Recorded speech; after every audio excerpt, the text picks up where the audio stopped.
With the success of our Disney villain non-lethal fates video, it was only a matter of time before we decided to do one for Dreamworks. Twisted fairy tale characters, nefarious animals, actual godlike characters. These characters often avoid death in the end, but who gets off with minimal consequences and who is left wishing for death? Hey guys, I'm Brad with Wicked Binge, and this is Dreamworks Villains Non-Lethal Fates. Got off easy to worse than death. Starting our ranking, we have characters who are faced with very minor, if any, consequences for their actions. These characters got off easy. Kicking off this category, we have the Goddess of Chaos, Eris from Sinbad, Legend of the Seven Seas. Living up to her title, Eris does everything she can to create hardships and trouble for Syracuse, pretty much from the word go, by stealing the Book of Peace. This also helps her in framing Sinbad for her actions, as well as condemning his friend Proteus to death after he takes Sinbad's place for execution. After Eris is unsuccessful in having her monsters, which include a rock and sirens, in killing Sinbad, she agrees in returning the Book of Peace if Sinbad returns to Syracuse to take Proteus's place for execution. Thinking that Sinbad won't go back and that Syracuse will be thrown into chaos after Proteus is killed, Eris is forced to live up to her bargain after Sinbad does return to save his friend. He saw something in you that just isn't there. But other than returning the Book of Peace and leaving Syracuse untouched, nothing else happens to Eris, and even admits that she will continue to create chaos elsewhere. Yikes. Next is the cutest bird prehistoric cat hybrid ever, Chunky from the Croods. When it comes down to the villainous acts that others pull on this list, really, Chunky's actually not that bad. It can even be argued that he's simply following his nature where his attempts in trying to eat the Croods is concerned, as Chunky is a carnivorous cat. But Chunky is pretty relentless in hunting the family down whenever he sees them. However, after the world begins to form its current state, when the continents start to pull apart, Chunky meets Grug in a cave, warming up to the Croods' patriarch out of fear. And while being scared can be a really rough emotion to go through, Grug and Chunky work together to get out of the cave and meet up with the other family members, with Chunky being adopted as a pet. Even though Chunky definitely had to go through some rough times during the course of the movie, nothing major happens to Chunky that seems to affect him long term,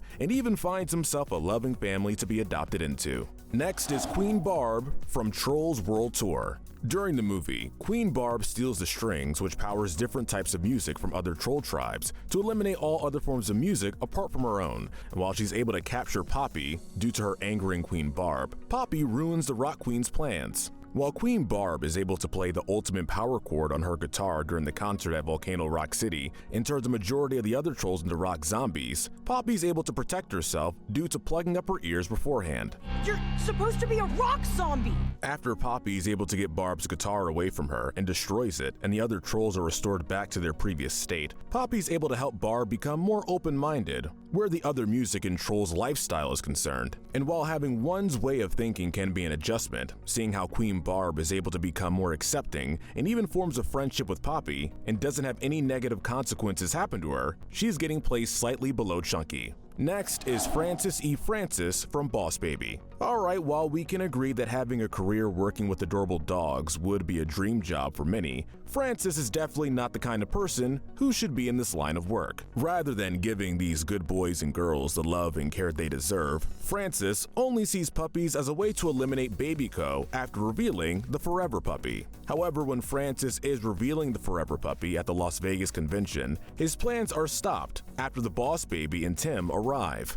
Francis engages in a fight with the duo after they're able to save their parents from the box that Francis has trapped them in.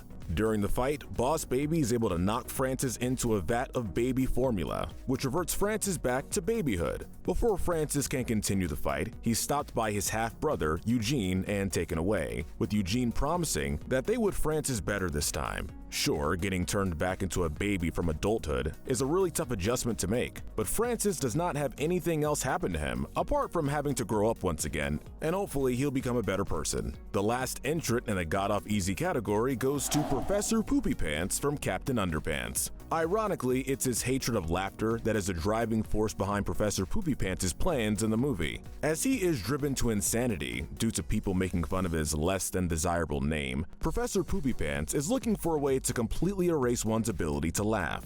Using the Turbo Toilet 2000 and the Sizerator, Professor Poopy Pants is able to erase the ability to laugh from the students of Jerome Horowitz Elementary. Thankfully, Harold and George, the main characters, are able to break free of his control. They, along with Captain Underpants, are able to shrink Professor Poopy Pants using his own Sizerator and temporarily capture him. However, due to Captain Underpants' stupidity, Professor Poopy Pants is able to escape while still shrunk while riding a bee, which Captain Underpants smacks away. Sure, he might be tiny and the Sizerator is destroyed, but seeing how intelligent Professor Poopy Pants is, we feel pretty confident that he can easily build another one to fix his current predicament. That, coupled with him being free, Professor Poopy Pants got off extremely lightly. Now we're going to be diving into the bulk of our ranking. These characters might not be wishing for death, but they're also definitely not getting off easy. These are the brutal fates.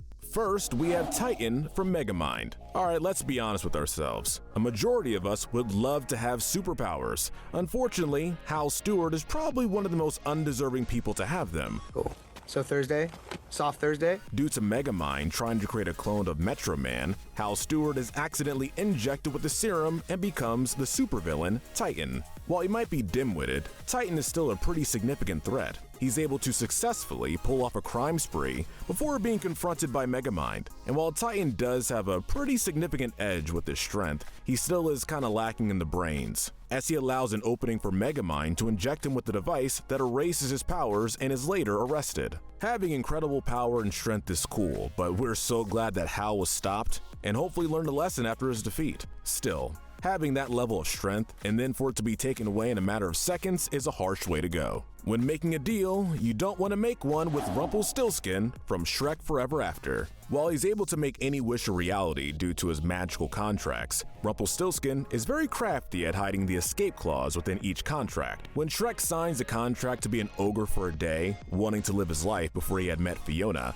Rumpelstiltskin is able to take the day Shrek was born as payment. In the alternate future, since Shrek didn't save Fiona, Rumpelstiltskin is able to take over far, far away, due to having Fiona's parents agreeing to turn over the kingdom to save their daughter. After Shrek joins the ogre resistance that Fiona leads, Rumpelstiltskin is captured by one of the ogre soldiers before Shrek and Fiona share true love's kiss, undoing the original contract that Shrek signed and destroying Rumpelstiltskin's empire. During the end credits, Rumpelstiltskin is locked in a cage, and we don't know how long his imprisonment is. We also have no idea if Rumpelstiltskin will face any further punishment, which definitely contributes to his brutal ranking. Next is Professor Marmalade from The Bad Guys. Despite being a cute guinea pig, Professor Marmalade's true colors are anything but cute or nice. Even though Professor Marmalade seemingly tries to help the bad guys reform, in reality, he's just using them as scapegoats for his crimes. After the meteorite is stolen from the charity benefit and the bad guys are blamed for the theft, Professor Marmalade is able to use the power from the meteorite, empowering his mind control helmet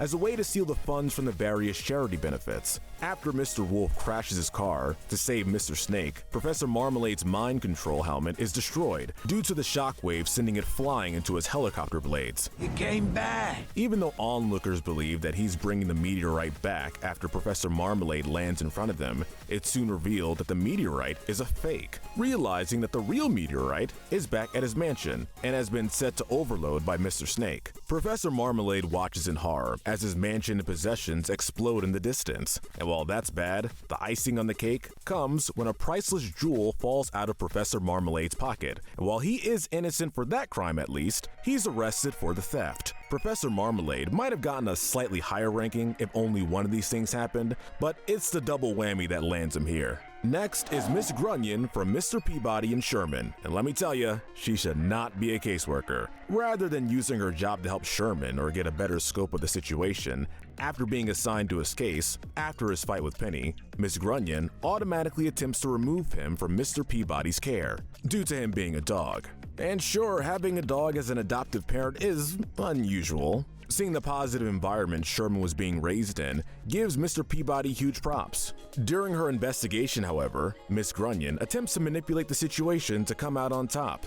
After the space-time continuum rips because of Sherman's and Penny's time traveling during Miss Grunion's investigation and unintentionally messing with history, Miss Grunion is kidnapped and pulled through the vortex by Troy soldiers. before the rip in time is repaired. A lot of people would jump at the chance to time travel, no doubt, but being forcibly taken and no way back, we can comfortably say that Miss Grunion is not getting off lightly. Next, we have Jack and Jill from Puss in Boots. They might be Humpty Dumpty's partners in crime, but that does not give this duo any brownie points. While they are seemingly willing to work with Humpty in his plans for revenge against Puss, that's not to say they are loyal in any way. After Humpty is able to redeem himself by helping out Puss and Kitty Southpaws and saving San Ricardo from the Great Terror after they kidnap its goose baby, Jack and Jill attempt to shoot them as well as stealing the baby goose back as a way to get the golden eggs it lays. Sorry, Egghead, we want more than just eggs. However, during their chase to reclaim the goose, the cart they are driving is stepped on and squashed by the Great Terror. Jack and Jill along with it. And while this is a very painful way to go, this does not kill them, as both are seen in the end credits of the movie in full body cast. Having broken bones always sucks, but like Professor Marmalade, they're sure to face a double whammy of punishment after they're healed up, more than likely being arrested for their crimes. Unlike the professor who just had his stuff destroyed, Jack and Jill suffer pretty significant bodily harm, and with their recovery time being unknown, they're getting a lower ranking. Next is hunting enthusiast and gold digger Victor Quatermain from Wallace and Gromit: The Curse of the Were-Rabbit. Initially, Victor is just looking to marry Lady Toddington to get her fortune. However, after Wallace and Gromit are able to impress Lady Toddington by getting rid of the rabbits invading her estate's grounds, Victor Quatermain sets his sight on the duo. And while Victor attempts to fight Wallace because Lady Toddington was preferring him, Victor quickly changes course once he discovers that Wallace is the were-rabbit that has been breaking into the villagers' gardens and eating their vegetables, and attempts to shoot him. Even though he's unable to murder Wallace at his home, Victor is able to confront Wallace while in his rabbit form at the giant vegetable show. Unfortunately for Victor, he accidentally reveals to Lady Toddington that he's aware that Wallace is the were-rabbit before trying to shoot him again. The golden carrot belongs in the shoe! Thankfully, Lady Toddington is able to spray Victor in the face with a weed killer before he's able to give chase to Wallace. During the final showdown between them, while Victor nearly succeeds in shooting Wallace, his efforts are undone after Gromit intercepts the golden bullet with his plane, and then getting knocked out by Lady Toddington hitting him with a giant carrot. Gromit then disguises Victor in a giant rabbit costume before sending him out in front of the villagers, who chase him off. Victor gets a ton of bumps and bruises during his fight, and while his fate is uncertain when the villagers eventually capture him, we feel like his placement is well deserved. Next, we have Chantal Dubois from Madagascar, Europe's Most Wanted. Unlike normal animal control officers who usually just release whatever animal is causing issues back into the wild, Chantal's goal in the movie is to kill Alex and the others. If that wasn't bad enough, she has the goal of turning them into trophies for her home. And while Chantal comes very close to her goal at certain points, Alex and the others are able to foil her plans while in Europe. First, by cutting the rope she had around Melnin's neck so she landed in a pool, and then firing her from a cannon. While Alex and the gang reach New York, Chantal is able to capture them briefly before she's stuck with a tranquilizer dart from Mort. After she comes to, Chantal finds herself bound and gagged and is trapped in a cargo trunk on a ship bound for Madagascar along with her henchmen. And sure, while Chantal eventually is able to get free after the ship reaches its destination, she takes her fair share of lumps during the fight. Plus, being unwillingly restrained and drugged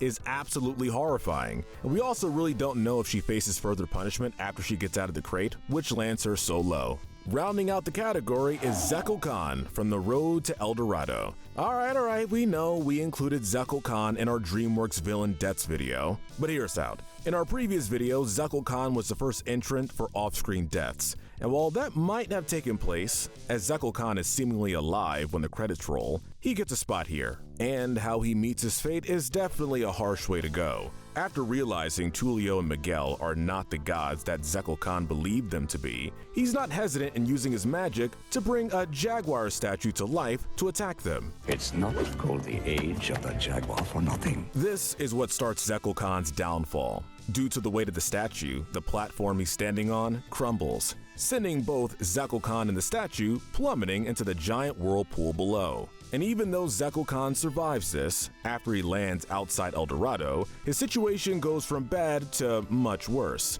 After the explorer, Cortez, finds him, Zekel Khan is dragged away by his soldiers after failing to show them the opening to El Dorado. And while the argument can be made that Cortez does kill Zekel Khan off-screen, there's also a pretty good argument that he could have been faced with a much worse fate in becoming a slave on the ship, as well as further unknown punishments. We are finally arriving at characters whose suffering is seemingly never-ending. They're still alive at the end of the movie, but we're willing to bet that they're wishing that they weren't. These characters' fates are worse than death. What's more dangerous than a mad scientist? Well, a mad scientist with a vendetta. Enter Dave, aka Dr. Octavius Brine, from The Penguins of Madagascar. Nobody likes to be ignored, but Dave takes his rejection to super unhealthy levels even before the movie begins, as he was once a beloved and popular octopus at the Central Park Zoo before the penguins arrive.